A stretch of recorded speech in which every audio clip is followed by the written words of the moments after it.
Welcome to Whole Lot of Wolves, episode 9 of season 4. We're your hosts. I'm Joshua Buckley. I'm Paul LePage. Over in New York City, our awesome producer, Mr. Alex Patakis. How's it going, Alex? It's going well. Good to see What you you drinking guys. tonight? Tonight I am drinking the 2021 Pinot Noir from our friends at Esfuerzo Wines. Proud sponsors of the No Stupid Questions segment. So esfuerzowines.com, promo code Wolves for 15% off your order. Very Yeah. tasty. I poured myself a very large glass to last through the pod. You know, guys, we don't have a Patreon community or anything. So if you want to support the podcast, that's a great way. And then assuming you're not listening to it driving to work, or maybe if you are, I don't know, have a glass of wine while you're listening to the podcast. Drink with us, because I'm drinking whiskey again tonight. No surprise. And over from Baltimore Wolves, Mr. Danny Paletti. Danny, are you okay after the Orioles sweep? Just barely. That was pretty depressing. I mean, not everybody can be the Houston Astros, so it's okay. Uh, it's even worse because it's a team from Texas. Yeah. Well, that's okay. Astros fans are hoping they win here tonight because they want to play the Rangers. But that's not why we're here, guys. We're here to talk about the Derby draw. Again, 1-1 against Villa. Interesting game throughout, Paul. We're going to go through the game just kind of as it went down. So they came out with that 5-2-3 lineup again. What were your thoughts heading into it once you saw the lineup? I was pleased. I think building on the solidity of what the Man City game showed from that particular formation. And whilst you can sometimes maybe think that it's a little negative at home, you've still got three relatively informed attackers. So if they were on the game, then I always thought that formation had put us in with a good chance. My only reservation was when their lineup came out was the potential for them to overrun the midfield a little by midfield two being up against an extra body, but that really didn't come off. So on the whole, I was quite pleased with them rolling out that again and how that set us up to take them on. Well, and the first half was pretty interesting. You know, Villa probably had the better of the chances. Aitnery had one attempt, but kind of the first half, it got a little chippy early thanks to good old punchable face boy John McGinn. Danny, I mean, what was he doing throughout here? I don't know what his deal is. It's funny. I was explaining to someone, I guess just after the game that I don't know that I actually have any beef with him particularly. It's just he's always in and about it, and I think it's also just like I still bear some resentment not against him but Bill fans who kept saying because I spent too much time on the internet that he was better than Ruben Neves, and I just I couldn't ever get over that, and so that rage is transferred onto the man himself. I mean, it's interesting you compared to Ruben Neves. Ruben Neves is sexy. He's got the long hair and everything, and then McGinn looks like a Cabbage Patch doll gone wrong. They're like opposites. Yeah, but Paul, he was kind of the fan of the pain of mind villain this week, which is a new term we learned last week on the podcast. That's right. We thought best to bring that expression back and live for the listeners over here again. It did seem that within every situation that was cropping up, it was him involved, and even to the extent of those corners. And I saw a tweet, I think, from our friend in Houston Wolves, Steve Williams. He was on about all that holding, and the way you stop that holding is that you give a penalty. And when has that ever happened to the Wolves? Yeah, bet your bottom dollar that if it was the roles reversed, that was definitely going the other way. You could guarantee that would be given against us in any other situation. So it was just that him coming up against Dawson, those fouls, you know, him always in the thick of it, and then the other players getting involved. I think out Nuri getting whacked that led to him coming off. It was all those little things like Wang's elbow. You know, you don't just get knocked down Yeah. and like have a bloody nose and it's a coming together. That's a pretty forceful whack on the nose to cause a bleed, you know. So it was one of those games. It had those elements of the derby element sprinkled into it, but that's what gets me about McGinn, is that as soon as he picked up his booking, it just seemed like he was totally anonymous throughout the rest of the game, that it totally takes a big part of his natural game away. If he's not in and about it, you eliminate that and you can effectively write him out the rest of the game, which they did to a large extent. So it was testing those respects, and it kind of really didn't fall in our favor towards the end. Alex, what was that? When was it the first half or the second half when they had to look at the foul against Huang that really he got a little, handsy to the throat against Huang, and Huang went down. Was that late first or early second half? I think it was in the first half. Yeah. Danny, do you know? I think it was early second, but Early second. you say they took a look at it. We didn't see it. It Well, wasn't visible to the watching audience, and then that suddenly all gets buried and brushed under the carpet mysteriously. I think what it was is they didn't actually have a good camera angle on that one. I feel like if that would have had the camera angle, for instance, what Man City had on Rodri, yeah, he's toast there. But the one angle they showed was like from super far away, just because it was so far away from the referee and really close to the edge of play. So I felt like that was kind of bad luck, but I understood why that wasn't given, just because they probably didn't have really the evidence to show what the intention was. And speaking of Huang, that Korean guy did it again. Paul got the scoring going there in the second half on another beautiful run by Neto. And that brings up a no stupid question, right, Alex? Yes, it does. A lot of production and goal involvements from Neto and Huang so far. So Kaza asks on Twitter /X, Huang and Neto are quickly becoming an unusual double act, almost as good as Tetley tea and ice cream. Gonna have to lean on Paul on that one. What is your most unusual duo? Is the no stupid question. I love that he categorizes two Wolves forwards actually producing goals as unusual, by the way. I mean, it is so unusual. but it's just kind of funny. I mean, that is their job. Paul, what is Tetley tea?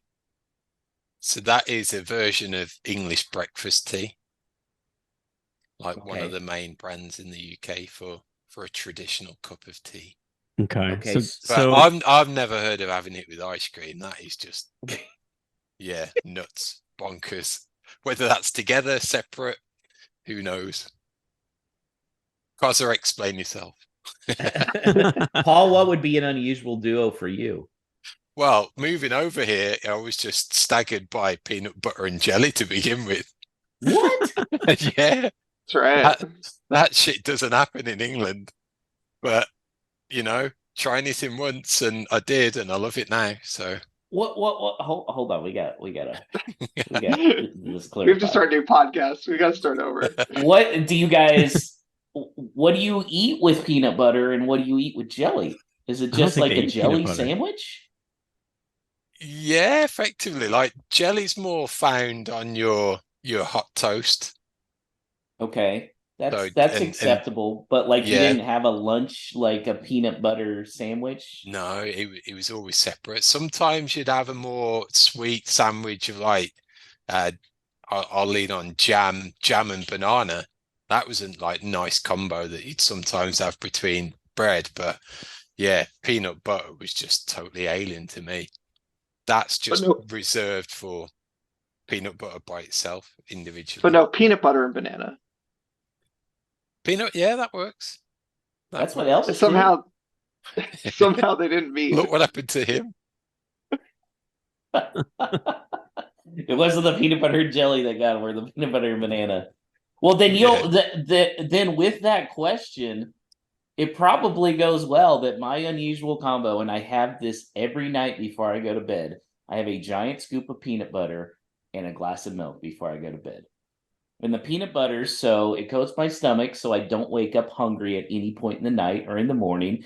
And the milk kind of helps with my acid reflux. So every night I get the big peanut butter scoop, I get the Jif creamy. Yep, just eat that and then throw it down with some milk every night. That's my routine. Paul, would you ever do that? No. No. Danny looked disgusted. It's a lot for just before bed. That's all. Every night. Wow.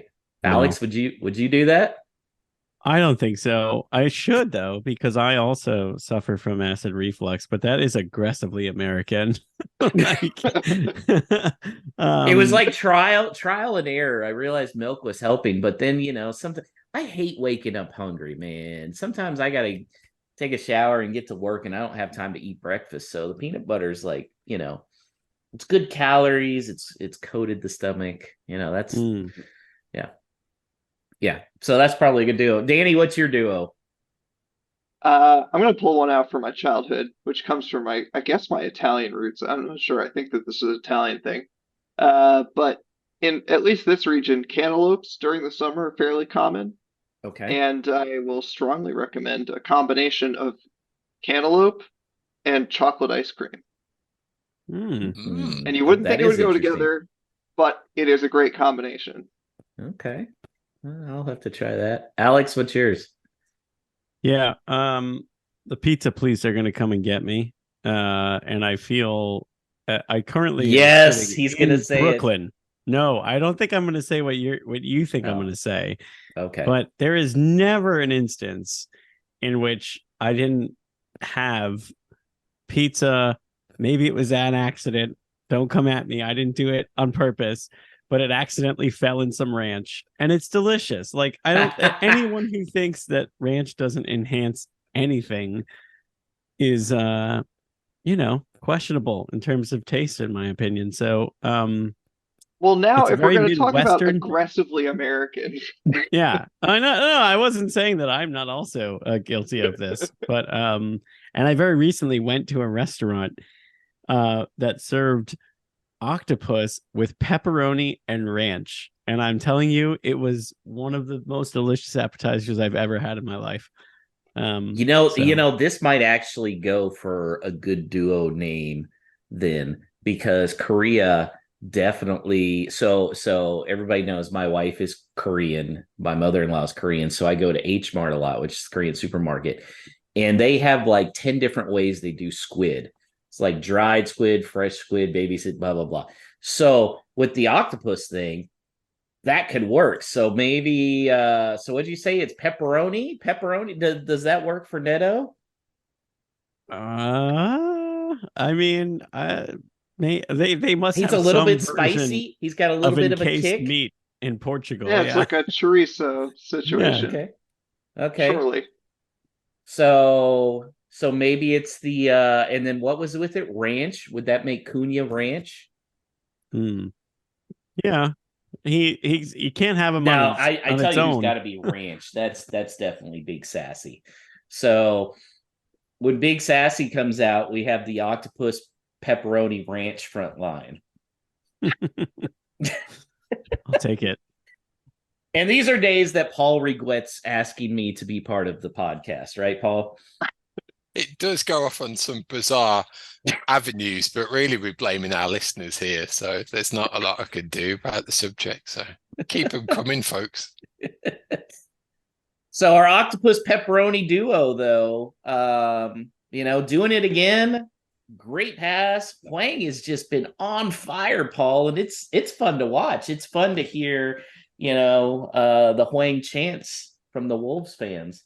It is. It's just, isn't it amazing? I know we're only like 8 games in and 4 goals, but to look at that first page of the Premier League top scorers and see a player of ours in there again, I forgot what it looked like. So that's phenomenal. And just to have him and have Neto, that you got him for the goals and Neto for the assists, and the buzz that it's generating. And for one thing, we haven't had a buzz like for what feels like forever. So between them, there's a good feel factor, and that's something we can enjoy for once. It's been good, and long may it continue. Danny, where would you rank the Huang chant on right now? As far as do you think it's top end for current Wolves chants? It's pretty decent. I think that I don't know if it's been updated yet, but I believe that at least sometimes it's still being done with he's only on loan for a season. Maybe it's been slightly elided to something like he was only on loan for a season. I don't know. Last I heard, means, he was 13 million. We got him for 13 million. I liked what someone said. I know it's going a little bit too close to the Steve Bull reference, and that's maybe a bit sacrilegious, but I like someone suggested that second line be they call him the Bull for a reason. I think that's a good addition. So I'm not still that I have very any influence on that. I'm still very upset. I really thought we could have gone with the Catrone song, except with Huang. He likes the kimchi. He likes the K-pop. That I will die on that hill. I feel like that should have been incorporated, but I get it. I do like the Huang chant. And I would like to point out real quickly, do you realize since the season opener, Wolves have scored at least 1 goal a game? I'm just saying, when did I start, should have had one in rubbing that some first one. salt on me? When did I clearly broke the curse. Now I just have to fix the defense with it, right? Well, you even put it on your hand. I remember you doing it on your hands for Sarr, and his form's turned around as well. And he got a contract extension, yeah. Yeah. Yeah. Okay. Well, it's working pretty well. So it was looking good after that. Everybody's feeling good, and then not so much. Equalizer immediately on a great shot. Paul, that was kind of a letdown. Very much so. It seemed like a un-Wolves-like goal to concede, in that they seemed to switch off from scoring, and often the cliche is that your weakest moment as soon as you take the lead, and that proved to be true. But the whole manner in which that goal came about, I think it wasn't a good look. And considering like some of the saves that Sarr pulled off, like before and afterwards, they had better chances than that one came to be crafted in, and yet put that one away. So it was a shame that they didn't take the lead and build on it, because that could have been some good momentum, and that effectively brought it back to square one again. And then there was a little bit of controversy afterwards. Neto, it looked like he got fouled in the box. Even the announcers were saying probably should have been a penalty. VAR supposedly looked at it, no foul. Then on the other end, a little bit later, Doherty had a push, which in my mind also should have been a penalty. I would have liked to have heard the VAR audio for that, because I feel like in baseball, they call those makeup calls. Like, if we didn't call it over here, like, we got to throw them a bone. And I can't imagine they probably realized we're going to get suspended a week if we didn't give the Neto one, but we give this Doherty one. So, I mean, Danny, do you think that's kind of went on there? They couldn't call one and not the other, right? Yeah, I mean, I don't really like the idea of makeup calls, but Oh, they're like with all bullshit. the Yeah. with all the VAR controversy, the one thing that we all want is consistency. And even just within a single game, it doesn't have to be across the season necessarily, but like if each ref comes in and you say like, okay, what kind of game is this? And then over the course of the game, the Neto one doesn't get called, and then the Watkins one doesn't get called. You say like, okay, well, at least they're consistent. These are both like possibly penalties, but they called them the same. So I mean, if the Watkins ones gets called, then I'd be pretty upset. Or I'm sure if the Neto one got called, then the Watkins one Villa fans would probably be irate, but I'm happy. I'm satisfied with neither of them being called. Yeah, I mean that's all we're asking for is just consistency, right, Paul? I think so, but it just goes to that point that on every other part of the pitch on Sunday, if that foul would have happened on Neto to begin with, he'd have given it, and he was giving it, and that's what was so frustrating to me, that in real time, to the naked eye, that was a penalty, because Yeah. he wouldn't go down if he was in that situation, because he just carved them open, doing exactly the same thing to put it on a platter for Wang. So why would you go down? Yeah, he's going to play for the contact, but play for the contact because you expect it to be given. So that's where it gets me in terms of the consistency element. And I'll forever say that those decisions are never going to be overturned, because you're not going to get a fellow official throw his friend under the bus by saying, "Oh, you made an error there, and we're gonna overrule it," because it's not necessarily clear and obvious. Yet, as the commentator was saying, if that gets given first, they're not going to overturn it either and say it's not a penalty. So that whole consistency, again, not only everyone following the rules to the letter, but the consistency within one game from one official, whichever blade of grass it happens on across the pitch, that what should be the standard, and it's not. Yeah, and And I here, should say that, the consistency was good seemingly from VAR. I'm not ready to say that Rob Jones was consistent throughout the game. Yeah. well, here's what frustrates me about VAR.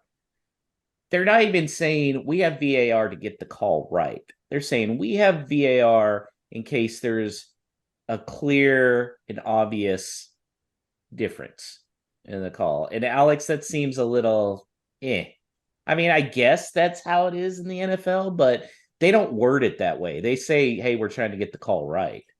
Yeah, I was just thinking that. I'm like, there used to be like memes about what even is a catch or what is pass interference. And the fact that we've arrived at a place where there's more clarity on that in a sport where there's, like insane levels of combat and so many different variables, but we can't decide whether or not there was contact in the penalty box that warrants a penalty or even offside for that matter is it's baffling to me. Like I truly don't understand it. And the technology should be helping, and it's only made things worse. And I have to say, like, I never thought NFL replay would come out looking so good until I became a Wolves fan and started watching the EPL and they implemented VAR. And what's the craziest part about it is that it works in places other than the Premier League, and it's the same exact technology.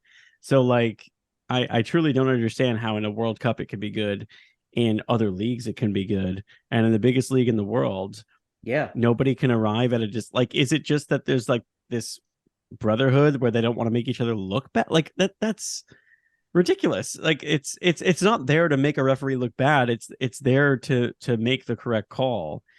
And everyone needs to kind of like get past this idea that I think we all accept human error is a thing in a game where there's 22 players running around on a pitch that is infinitely huge, and there's one Yeah, and guy there's one responsible for all of dude. it. Like, give me a break. Like, come on. Like, these guys are so egotistical that it's like a VAR guy overruling their call is gonna like, harm their, I don't know what, like their ego. It's mind boggling to me. But anyway. Here's a question for Paul. If you knew this was going to solve all the problems, would you be up for having 3 referees on the field? One manning near one box, one manning near the other one, and then the main referee. Because, NFL has like a boatload of referees out there. I seem to remember him doing, not to that extent, but something similar, Champions League, where there was like refs on either side, but more for the box, I think, than anything. And whether that made a lasting impression or didn't, really, they must have analysed it and said that in the grand scheme of things, it didn't have a marked impact on the decisions that were given or not. to warrant it being implemented across the board. I'm not sure. But you are just looking for that one fix, that one catch-all really that just makes it fair and offers some consistency. I think even if you do that, you're going to when people are involved, it's leaving too much for interpretation. And I think the best piece of technology that we've got now is the goal line technology. So as soon as that's implemented for offside, the better. Then the only other time that we got to think about it from that point onwards is those fouls in the box and the red card decisions. So it's never going to go away fully. It's never going to be fully automated and devoid of human interaction or error. Well, so overall, probably good. If they weren't going to give one, they didn't give the other. At least they were consistent. Then our boy Big Sassy came in, and boy, he looked pretty good for a while there, Paul. Yeah, what was it? His first touch was that pass across with his weaker left foot and absolutely put it on a platter. I didn't even know he had that in his arsenal. Like Yeah, when he hit that pass, I was like, whoa. It wasn't just 6-10 yards. It was a good ball right where it needed to be. And I was just waiting for Neto just to do a little dink or something over Martinez, and it came to on his right foot, not his best, and that's where the chance got blown. But he had that opportunity. Then he had the one that broke to him, and he was more around the penalty box on the edge of the box, and he kind of fluffed the shot, and it looked like it more went over as a pass in the end towards Wang's direction. But that was another opportunity that he could have done better. But I thought for the cameo, when he had the opportunity, when they were in a 3 and didn't have to worry so much about the defensive element, it showed some promising signs. So that would be good to see if he can be another element of that forward line, either starting or making an impact like that off the bench. And then I see in the show notes it says a bad miss, but I actually think that was going to be a pass, Danny, to Huang. Yeah, hard to say. I think between that one and the Neto miss, I felt afterwards, once I calmed down a bit, that they both just need to be better efforts. Like I don't really mind that. Like, I think there are mitigating circumstances on both. Like I think Martinez does a really good job to close down Neto quickly and make him sort of panic into that shot. And also I think that Sasha, like, it's not really his kind of shot to be taking from the top of the box. But at the same time, between those two, you want at least one of those to test the keeper. And the fact that neither one really did is disappointing. Yeah. So the octopus pepperoni ranch line we'd like to see some more of, right, Paul? I think it's going to have some opportunities, I think, and maybe depending on the opponents. I think there's some mileage on having them 3 for certain games. I wouldn't be surprised to see it rolled out. All right, we have to get this to roll off the tongue a little bit better. So how about the Octoronian Ranch? My Lord. Alex likes it, so I'm not even listening to what old Danny's saying. I'm here for it. So then if Ranch is Big Sassy, do we need to come up with a different like thing for each striker? Like Cunha would be Octoronian plantains, and but then what would Fabio be? Something that expires in January, probably at this point. Yikes. He went there. I'm just kidding. But seriously, Octoronian cottage cheese, probably, right? Cottage cheese, so much potential, but really, do you ever use it? No, it's something like lasagna. That's about it. Even then, that's more rigatoni. Okay. Anyways, so Lamina had already gained another yellow. So he was going to miss next game. And then he got a second yellow in this game, which Paul means he's out the next game, but his yellows go back to 4. And so he'll be able to come back. And then let's be honest, he's going to go ahead and get his 5th yellow again there against Newcastle. So he'll probably be out Sheffield. But did you feel like those were fair yellows, especially with what was going on during the game? No, I think the second one was fair in the manner of things, the later stages of the game. But the first one was just a midfield challenge that happens pretty much all the time. And to me, and you see the replays, he won the ball. Yeah, he took the man. But if you're gonna call them a foul, and B, call it a booking, you just gonna that's just taking a whole chunk of a midfielder like Lamina's game away if those get called as a foul and a booking. It was just ridiculous. Mm-hmm. And we have a no stupid question about this, right, Alex? Yes, we do. All right. So Drew Breyer, who emailed us, and if you'd like to email us your no stupid questions, you could do so at hello@wholelotofwolves.com. That's hello@wholelotofwolves.com. Drew did so, and he asked, how does Lamina get sent off and McGinn finishes the game? It can't all be small club badge check versus Villa, surely. First one was harsh as he won the ball, as Paul mentioned. What do you think on that, Paul? I have my own addition to this no Okay. stupid question, which can be addressed to Paul. Do you feel like there's there's I think we can agree there's probably a big six bias just for big teams that you expect to do well, so maybe they get good calls. Do you feel like there's also a bias for like certain teams that sort of like, I don't know, in America it would be like an all-American team, just like a team that's like identified with like, some like idealized past in the sport. Like I think of that with Like Villa, Notre where it's Dame. like, Notre Dame. yeah, Interesting that you mentioned that and lineage and everything and Aston Villa, and who's probably their most famous supporter? yeah, that's sort of You what I'm know? getting at.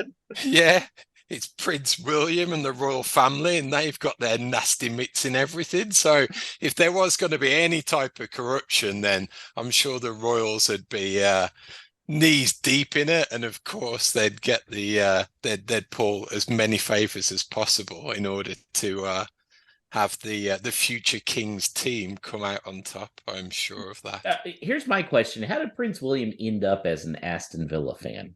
I don't know. I don't think that's been on The Crown at all, right? Yeah, I'm not sure where on earth that came from. Interesting. In addition to like the biases around some of these historic clubs, I feel like Lamina gets refereed very harshly. And I feel like if he were slight and not someone who looks like he can hurt you if he wanted to, it would be a little bit different. Like, so if he was João Gomez, right? Like João Gomez is what, 5'7", 5'8", and just kind of has like a, jovial kid vibe to him. Like I really feel like Lamina, like I mean, this is going back to last year when he argued the call and got sent off for something that every single Premier League player does. The first card, like, I don't know. I feel like he's targeted by referees for some reason. It's really seems unfair because by all accounts, he seems like an actual good dude, a far better dude than John McGinn.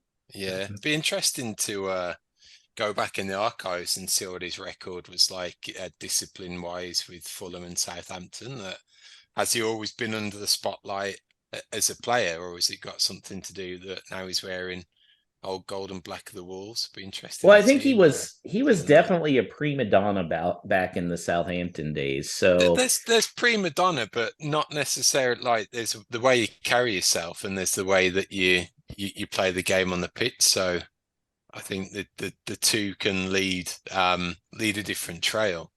And it doesn't seem to be a prima donna on the pitch that he's aggressive, but to us watching, it's channeled in the right way. Yet for whatever reason, it's pulled up by officials. Yet There's no real prima donna of going down easily or Mm-mm. banging his hands on the floor or questioning every decision like happens a ton. Yeah, lo and behold. Whatever happened in the last couple of years definitely humbled him, and so there was kind of the rumors of what he was like at Southampton and what he's like now, and I feel like it's two different, completely different people. But maybe he said some shit when he was out Southampton at some of the referees, and those guys seem to hold a lot of grudges.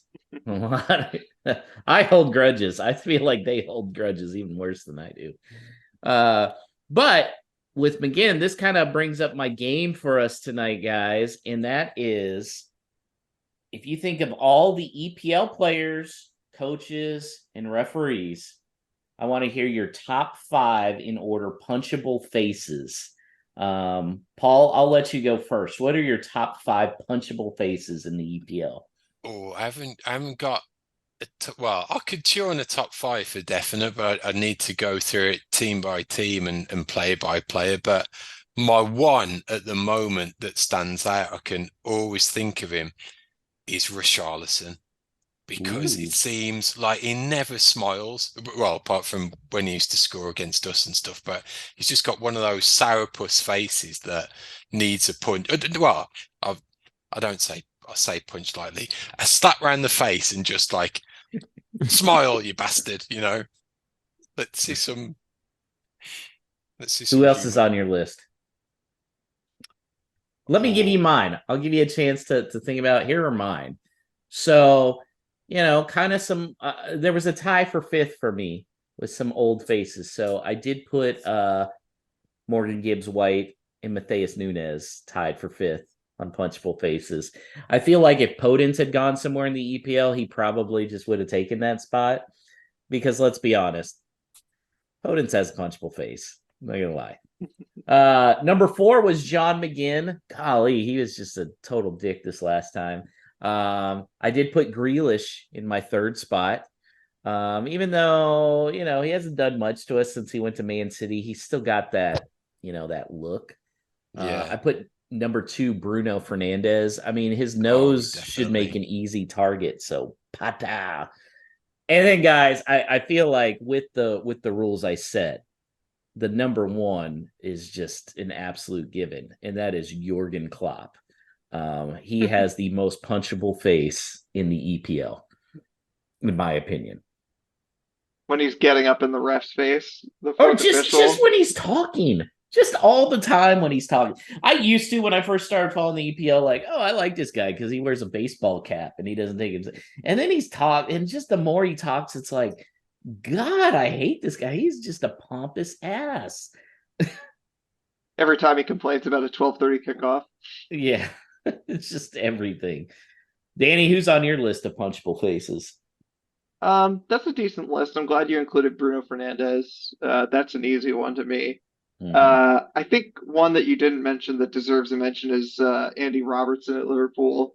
I Oh, He thought yeah. about just Andy Yeah. Robertson. Yeah. there's something about him, and it's like it's honestly more the way he carries himself than anything. There's like I just remember there was like a handball shout in the 3-1 win against them last season.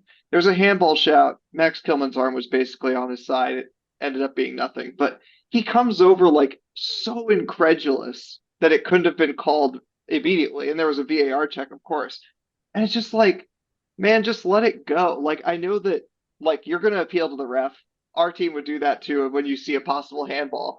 But the way he goes about it is just so frustrating and detestable. I just hate it. And so then, of course, yeah, when he scores in the most recent game, it's just like I know that if it's your player, you're fine with it. But the way he celebrates, just like set me up the fucking wall this time. Anyone else on that list? An honorable mention definitely to Anthony Gordon. I think that if I were an Everton Yeah. fan, I'd feel it even more. Right now I have less of an opinion generally about him, but I think if you're an Everton fan, you'd like to put your hands around Anthony Gordon's neck, to be honest.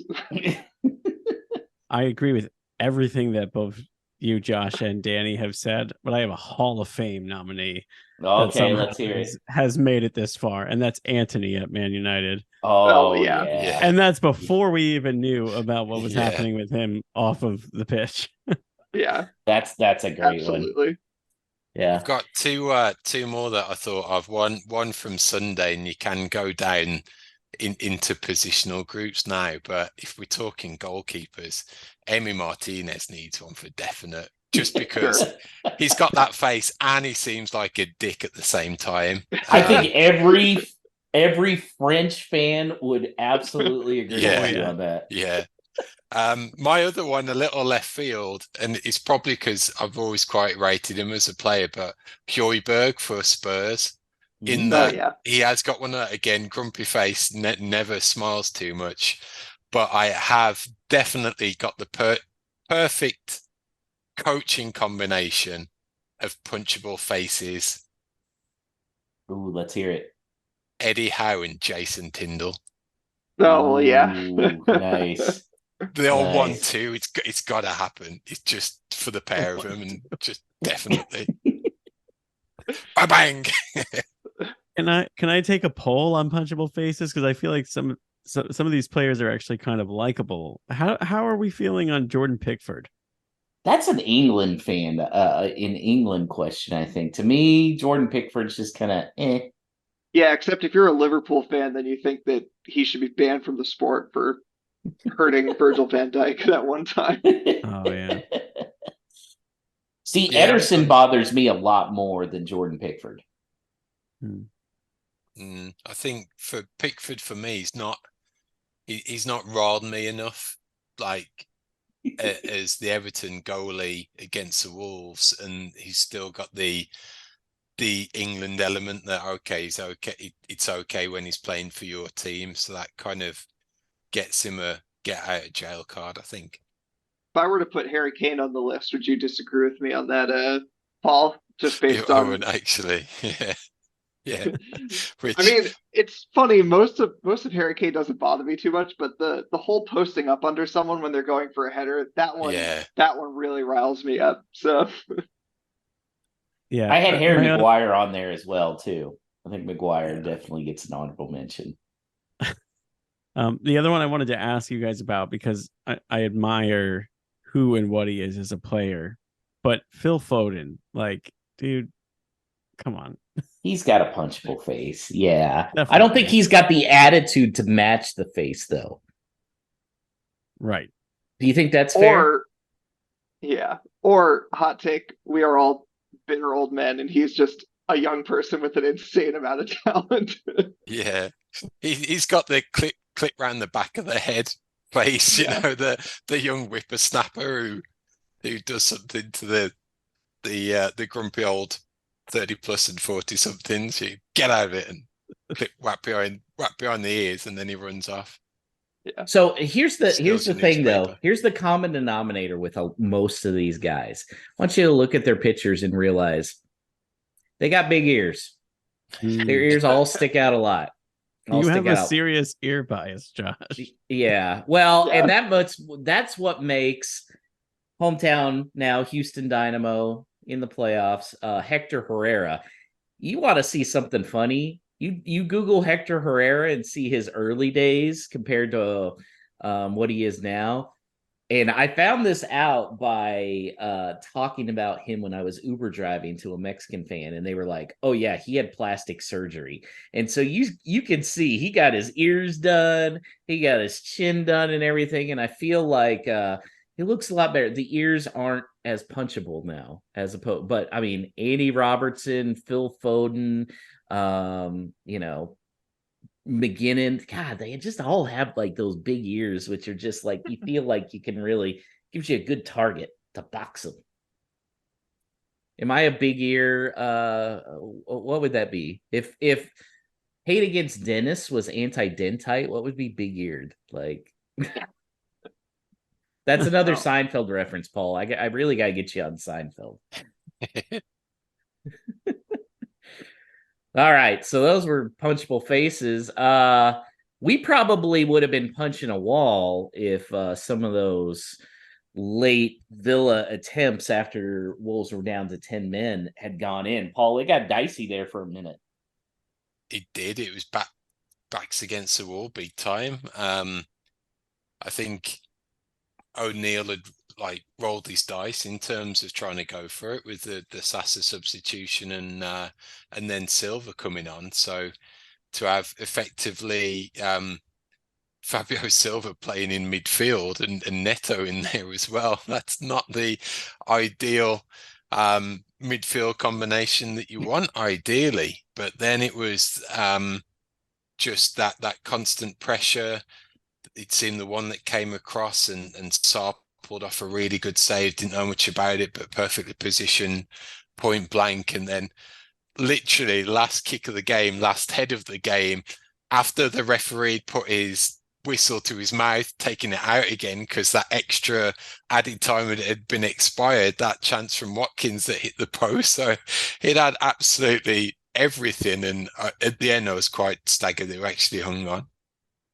Yeah, that would have been just a total punch in the gut because it should have been over. It should have been over. He extended an extra minute. I get why he did it because there was a little bit of stoppage in play early on, but he took some liberties with that, Danny. Yeah, well, I mean, if we're going to talk about punchable faces, Rob Jones has got to be up there.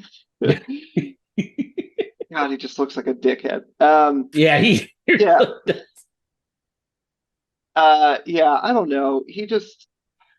I've heard the explanations about like, well, it's a minimum of 12 minutes. And of course there's the sending off and whatever else that happens. But it's just like, I don't know. I don't have a stopwatch going when I'm watching this, but it is to me a very bad look if multiple times you put the whistle to your mouth and take it out while like plays are happening. I get that like it is supposed to be not like an exact science. Like if a team is on the attack, you don't just like stop it in the middle of it. But there were so many little like weird breaks in play where they were passing backwards or whatever. And just like, good Lord, what are you doing, man? I can't understand it. And I already didn't like Rob Jones. So. Alex, can we say Rob Jones is a more temperamental Ed Hockley? Yeah, I think that's fair. He's a little look at me. Except Ed was like, his attention was a little deserved. Like I mean, he's a bodybuilder, So like, Paul, let me explain this to you and the fans in England. There was a referee, and his son is a referee now, and his name was Ed Hockley. And this guy never missed arm day. Let me tell you what. And he wore a medium referee shirt. And every time I look at Rob Jones, and then there was one thing where when Hwang's getting his nostril like all gauzed up, he's over there like keeping exercise, doing like little jogging in place and stuff. And I'm like, God, this guy, yeah, it's totally Eddie Guns right there. Yeah. Not to derail the show, but we're past that. You mentioned this and I forgot to even try to throw something in the notes about this, but how sick was Hwang's goal celebration, ripping out his gauze from his nostril and tossing it like a dart after he scored? What did you call it, Danny? Biohazard Wang or Yeah, that's right. Mr. Biohazard. Yeah. Did that end up in the crowd? Hopefully it ended up on eBay like Tom Brady's sand from his retirement speech. How much would you pay for Hwang's bloody nose gauze? Let's say if that was the game-winning goal against West Brom. And also I would love to see Paul's wife's face when that's shipped in the mail. Yeah. Where are you going to put that on display in your house? Pride of place next to like wedding photos, birth of your children photos, Wang's biohazard nose gauze. Yeah. I don't know. Is there money? Is there a price? Is there a price, Paul? It's priceless. It would go in the Walls Museum, I'm sure of it. Danny looks like he would have no part in that. Not at all. Although, breaking news, just as you were saying that, I was logging in to find that Mr. Biohazard tweet, and it turns out that my account had been suspended for copyright infringement when I reposted the Korean commentary to that goal. Oh no. What? It's okay. Your I'm back on, Twitter don't worry. account is suspended? It's not anymore. It's fine. I just had to read the copyright notice again. Oh. Man, that was I was very upset when they pulled all of the Korean calls from Hwang's goal the week before because they were awesome. Again, it's like, what are you It doing? always gets Promote the pulled. game. Yeah. Yeah, I don't know. That's an MLB thing too, right there. So we held on though. Overall, Paul, were you happy with 1 point? I was, because I'm still seeing some positives. A derby's always a tricky game, but you put that body of work together from the past 2 games, you'd have definitely snap your hand off for 4 points the way they came from Man City and Villa at home. If it was the other way around, you'd have been delighted. So yeah, I think it allows us to carry that momentum on, and you're not going into that international break on a negative. So yeah, pretty content. Now, who would you say is your man of the match?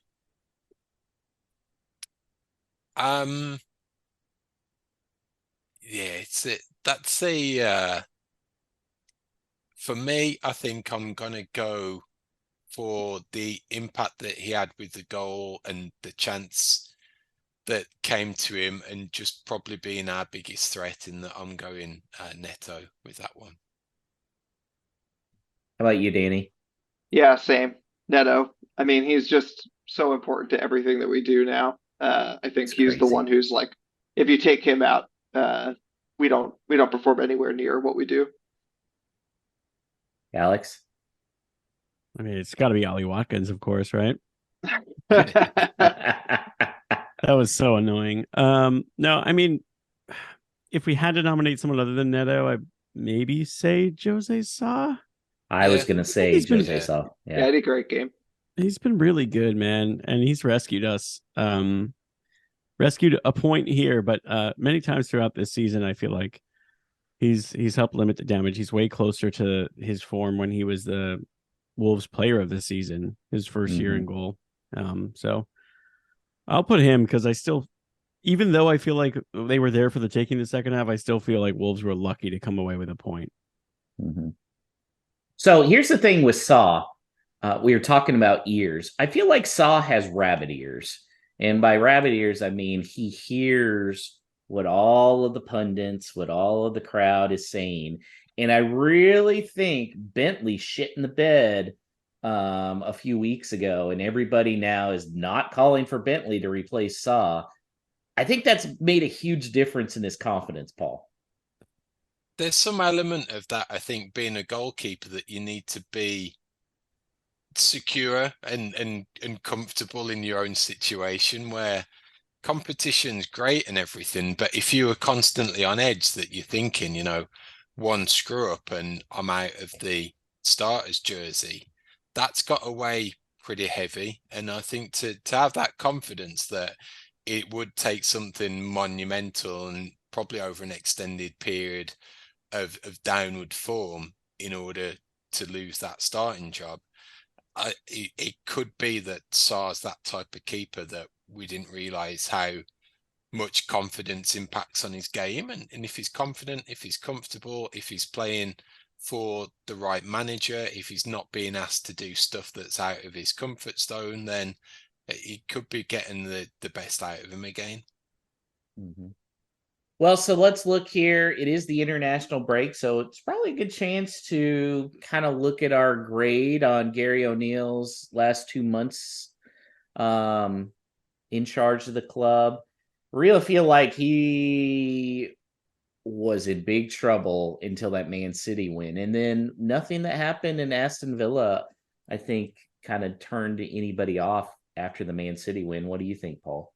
Yeah, I think he's building his cachet gradually, and I think hindsight's a wonderful thing, but you look back to that Luton result now and salvaging a point down to 10 men for a large chunk of that game, and that's literally what he went out to do. That looks a better result as the week's gone on. So I think you would have at this stage of the season, regardless of how they came, if you looked at that 8 points from 8 games, you'd have said that's pretty much on par, certainly for someone coming in, what was it, 5 days before the season kicked off. And then if you're extrapolating that over the course of the season, then that's putting you probably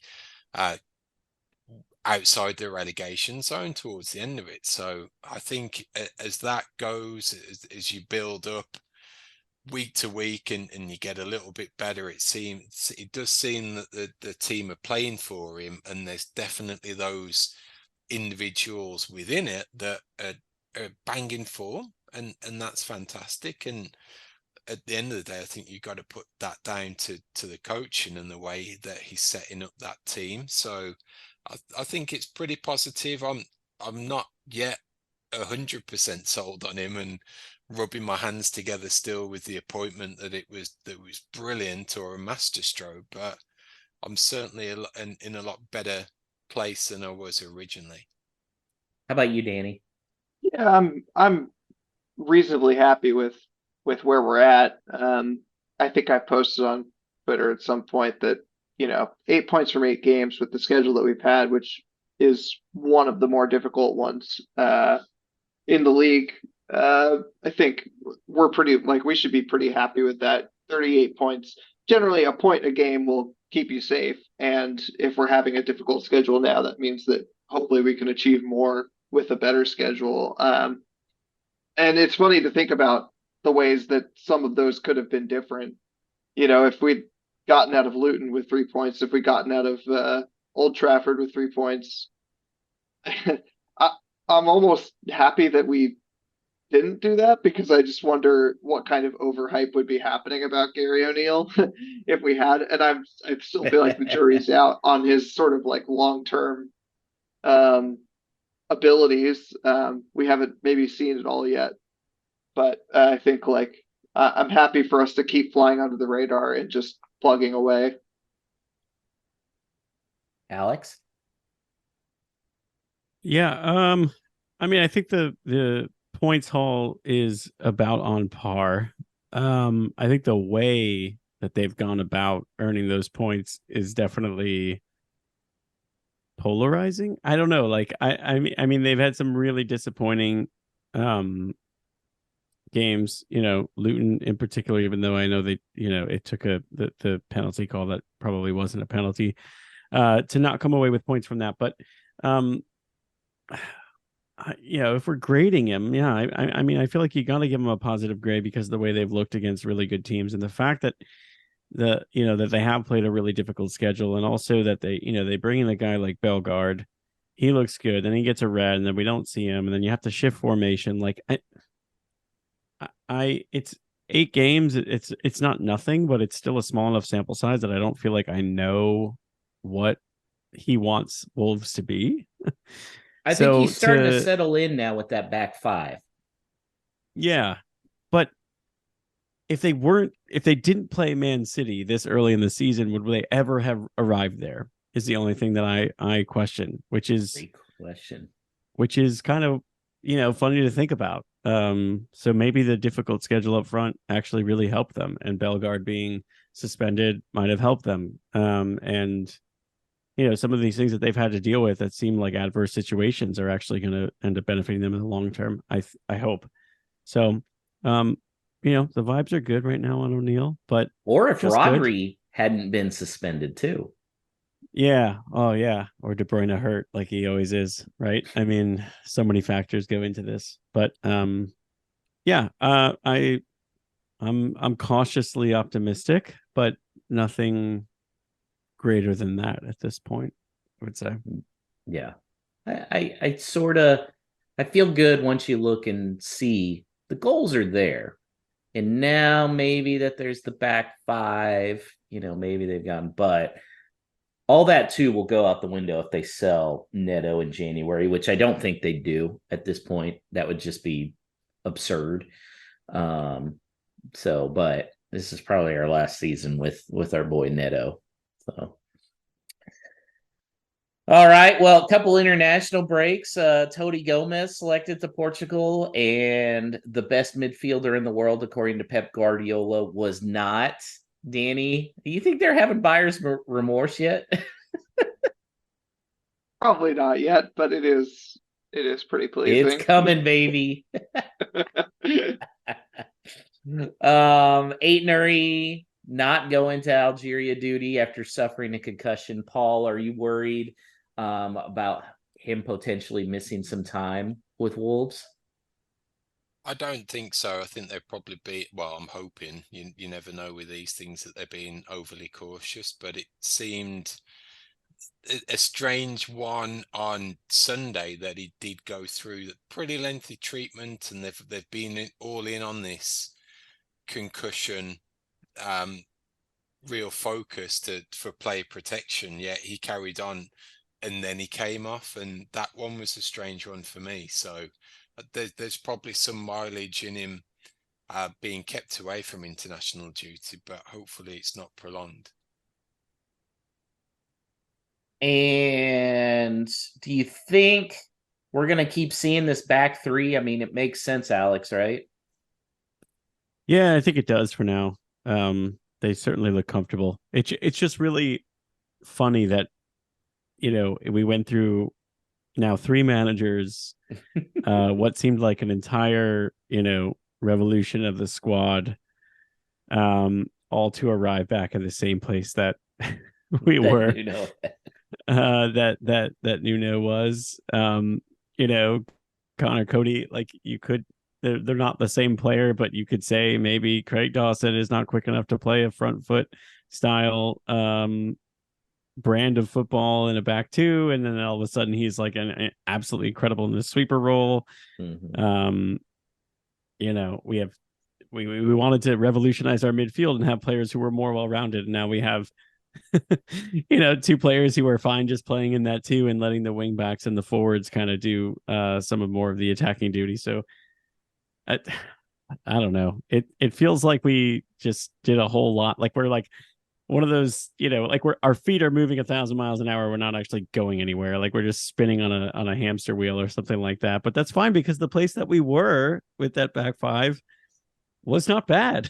So, it's funny because I feel like a back 5 automatically people think, oh, it's a defensive setup and they're not gonna really have offense. And when it comes to Wolves, that's been the exact opposite. Seems like their best offense is when there's a back 5. Yeah, it does. Speaking of the midfield that I mentioned, this dovetails really nicely into a No Stupid Question that we got from Brian Donnelly of Charlotte Wolves and frequent guest on this podcast. Curious what you guys think about this. Are you ever concerned that Lamina and João Gomez are too similar in style? Obviously, we'll be missing Lamina for a bit. So if Bellegarde plays in a 2 with João at Bournemouth, do you think that's going to open up the attack or leave the midfield exposed defensively? Now, is Bellegarde allowed to play? Did the cup game against Ipswich Town count as one of the 3? Okay. Yeah. I think that's a really interesting question because we need to see like how those 2 work together. I'm not sure, Paul. I'm not. I don't think. Well, I think it's going to be interesting. I'll probably lean on Danny and his expert spreadsheet skills closer to the time in terms of when these games are ending and who plays in what over the international break. But if both is João Gomez with the Brazil under-21s or hasn't he traveled? No, he hasn't. I actually was talking to someone from South America on Twitter, and they confirmed that the Brazil under-21s aren't playing this window. Got you, but Mali's got Boubacar Traore, so I think they've got 2 games. And he's got one of the later ones on the 17th. So for me, I don't think that Lamina and João Gomez are too similar. I think it's Lamina and Tommy Doyle and Boubacar Traore and Joe Gomez. So I think Gomez keeps his place and Doyle comes in. That's a good point about Doyle. I keep forgetting about Doyle. Yeah. And I feel like we definitely need to see more of him. Otherwise, he's not going to want that loan made permanent. And I think it's a good venue for him to come in as well. Away at Bournemouth, tight pitch, smaller ground. You got a specific job to do, but you've got that protection of the three centre backs behind you. So I think that the circumstances could dictate quite nicely that he comes in and does a good job. But with that, and to Brian's question, where does that leave Bellegarde? And did he do enough and to warrant coming straight back in? And probably not. And he's certainly not, I don't think, warranted enough to force out any of the front three as it stands. But again, we've got to see, depending on who gets back, how many minutes they played, how many miles they travelled. There could be some changes purely because they've been forced upon us. Thanks. Yeah, that is interesting because I feel like Bellegarde was brought in to be the number 10. And if we're going in a back five, there is not going to be a number 10. Probably, unless you want to go 5-2-1-2, which I don't think they'd really want to do right now. I don't know. Could he play a false 9 instead of Cunha? It's interesting. We were all really excited. Oh, here's our number 10 we need. And then, psych, we don't need a number 10 now. Another one that could be a doubt after the internationals is Hwang, especially in terms of, we've taken him off early, probably due to fitness concerns. He's got a game on the 17th and it's in Korea. So even if he gets back on the 18th, that's Wednesday, it could be tight. And especially if he played a lot in that game. Yeah. And Bellegarde has played, been hustling his butt off too during games. Yeah. Bellegarde has played on the wing. I mean, it'll depend on the overall shape. I don't think you throw him in there to do Neto's job or something, but if the shape allows it, he has played out on the wing, and you can see he has that sort of pace. No Stupid Questions is presented by Esfuerzo Wines. Located just north of Santa Barbara, California, Esfuerzo Wines showcases passion and 3 generations of winemaking in every bottle. So whether you're celebrating a Wolves victory or winding down after a day at work, let Esfuerzo Wines transport you to the heart of California's wine country with every sip. For a limited time, head to esfuerzowines.com and use the promo code WOLVES for a 15% discount on your wine purchases. This message is intended for those of legal drinking age. Do not drink and drive. Excessive alcohol consumption may be harmful to your health. If you or someone you know is struggling with alcohol abuse, please seek help. Esfuerzo Wines reminds you to enjoy their products responsibly and in moderation. Well, that opens up No Stupid Questions. I think we have some more, right, Alex? Yeah, we've got plenty more good ones. It's our favorite part of the show where you can ask anything related to the club. And of course, it is brought to you by Esfuerzo Wines, showcasing 3 generations of winemaking in every bottle. So for a limited time, you could head to esfuerzowines.com and use the promo code WOLVES. You'll receive a 15% discount on your order. I already mentioned that I am drinking the Pinot Noir tonight from Esfuerzo. It's delicious. I pour myself a huge glass to make it through the show, but it's so drinkable that it's already gone. Maybe we've just gone really long. I don't know. Maybe we're talking too long. So we'll start with Stu's question.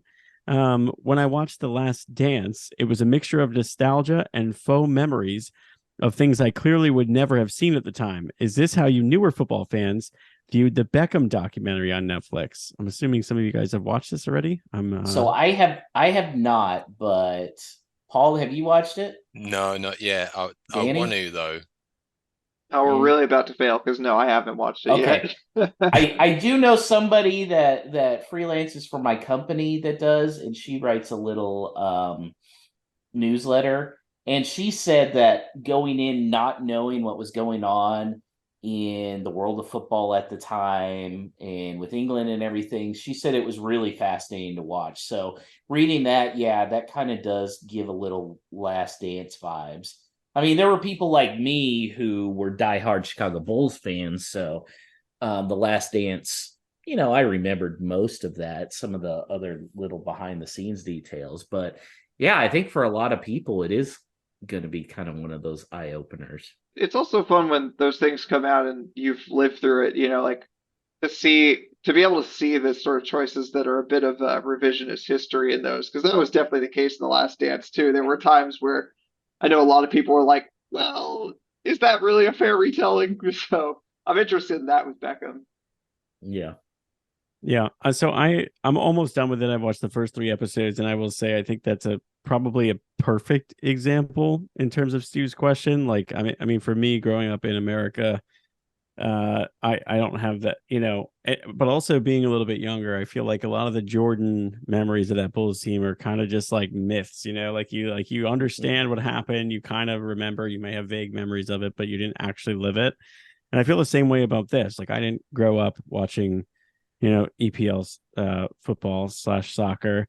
But I know plenty of Man United fans who are legacy fans, and their fathers were fans, and they are for a reason, to kind of like see a little bit more detail on why that is. Even though I've heard these things, right? Like I've heard about Beckham being sent off in the World Cup game against Argentina. As a Greek American, I've heard, I'm well aware of Beckham's goal in that World Cup qualifier on the free kick. Like, but seeing it and kind of like hearing people talk about it, it is like reliving a memory that I never actually experienced. So I would imagine it's similar to the way Stu may have experienced the Last Dance, and I'm actually quite enjoying it. And I asked one of my friends today, like, was the Beckham backlash after his sending off with Diego Simeone's shithousery really as bad as the documentary makes it? Like, they really paint him as a victim, and maybe it was, like, I don't know. But I also wonder how much of that is the fact that it's a Beckham documentary. Like, it's You're hard for right. me You never having know not lived it.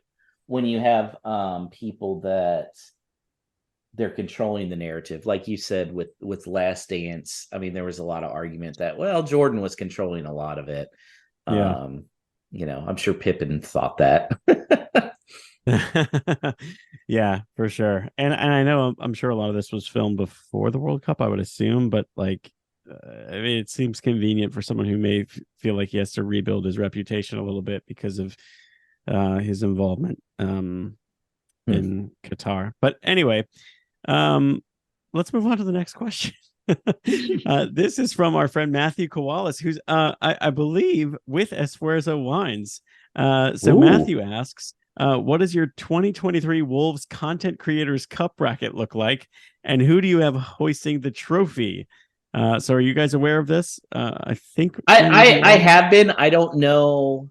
I don't know the build and body type of all these guys. I will say I haven't scouted out the measurables. I will say it. I think Wolves staff probably has a good shot. No, that's what I was going to say. They also have access to the most people with the most professional footballing experience, even if it's not necessarily like on the first team or anything like that. I will say my understanding is that in the other group, in Group A, the Wolf Whistle Pod, which of course has gotten interviews with several ex-players, is going to have some ex-players on their team. Oh, yeah. And some of them I think are not that far removed from playing, so that is like a distinct advantage. So here's my question. Okay. Let's say we were allowed to be involved in this. Okay, we got the 4 of us, right? Who are the other 3 people on our team, and where do we finish? Oh, I mean, I think probably Chris Fisher, probably Brian Donnelly, and then see, we got some good ones. We got Todd, we got Teddy, a lot of them. But I mean, it wouldn't matter, right? Because I mean, we'd still dominate this competition. How can we get Andrew Smith in as that annoying, centre midfielder? The John McGinn. Yeah, who always picks up a booking. Pisses off the opponents and his own team. Yeah, I think we could do. We could go on a run. I think we just need to get sponsored for next season. So Yeah. There those we go. listening out there that can put some plane tickets together and buy a whole lot of Wolves kit sponsored by your commercial organization, then we'll certainly fly the flag. Now, Also, you're Paul, going to have to fund some physical therapy as well. So yeah, Yeah. yeah. Yeah. I'm definitely going to be the Jao Gomez of the bunch that takes out some people. No question. Mostly because they're running by me. Paul, do we need to like figure out a little tournament for Tex Fest this year? We could think about something either Tex Fest, or if they do the 7-a-side tournament that they did in the summer and the Wolves send a team over again, maybe that's an extension that we could possibly think of with more of a supporter club angle, that there's a New York Wolves team and a Houston Wolves team and a few ringers thrown in that way. That could be a good amount of fun as well. So I feel good about the whole lot of Wolves team. We'd be taking it.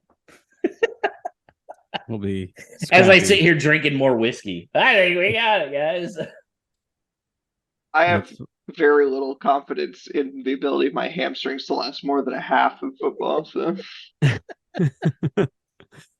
all right. Well, that's something to keep an eye on, with the international break. That is matches of interest on Sunday. I'm sure we're going to hear all about it on all of the different podcasts and the different Wolves outlets, content creators set up. 7-a-side, of course, it's for a good cause as well. Justgiving.com is where you can go and find more information about that. So we'll continue with the No Stupid Questions brought to you by Esfuerzo Wines. And let's go to Carl's question, Carl Bayless, who asks, how much of Wolves' stagnation was due to the loss of Laurie Dalrymple?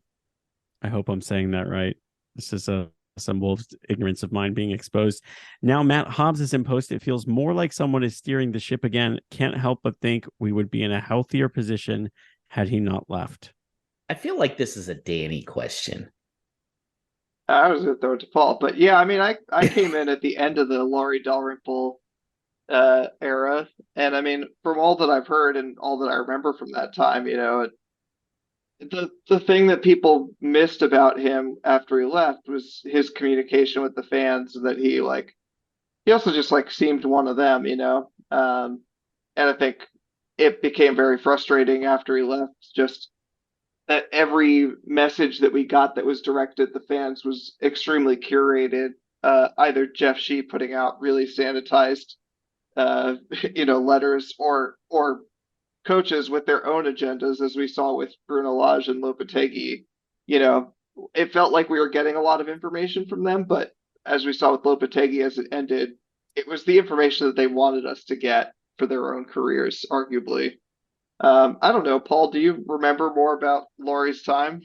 Yeah, we're talking about two different positions. I think that Dalrymple was purely that commercial driven figurehead from that side of the operation and wouldn't have a hand in transfers and scouting and the remit that Hobbs has.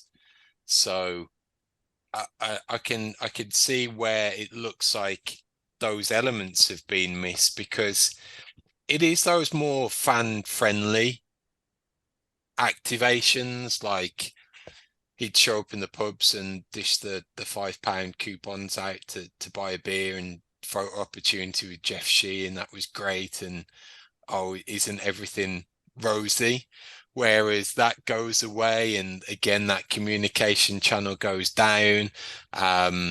You don't have that real mouthpiece in order to communicate massive hikes in ticket pricing and a stadium that's in want and urgent need of repair in some aspects. So I think that's where probably Fosun have missed the trick. And it's a little like what Johnny Phillips and Paul Berry talked to when they were on with us, that they've not had that true football executive in place since Jez Moxey. And now, thankfully, it seems that with Matt Hobbs, you've got someone that communicates very well, but at the moment he's proven that he's doing good at his job. And luckily it seems that the club are building off the back of that by making him accessible and transparent, and putting him out there in front of the camera and on podcasts and interviews to get that across. But I still think they are missing a trick in that role that Dalrymple had as a go-between the owners and the fan base, just to build those bridges. All right. And our final no stupid question of today's show comes from Drew, who emailed us, hello@wholelottofwolves.com, and says, I literally cringe every time Wolves have a throw-in. It's like a guaranteed giveaway. They either kick it back to the thrower who's not ready for it, and sometimes not even in bounds yet, or they just boot it down the field and give it back to the defense. Are there Premier League teams who are particularly effective with throw-ins? Are Wolves particularly sloppy with them?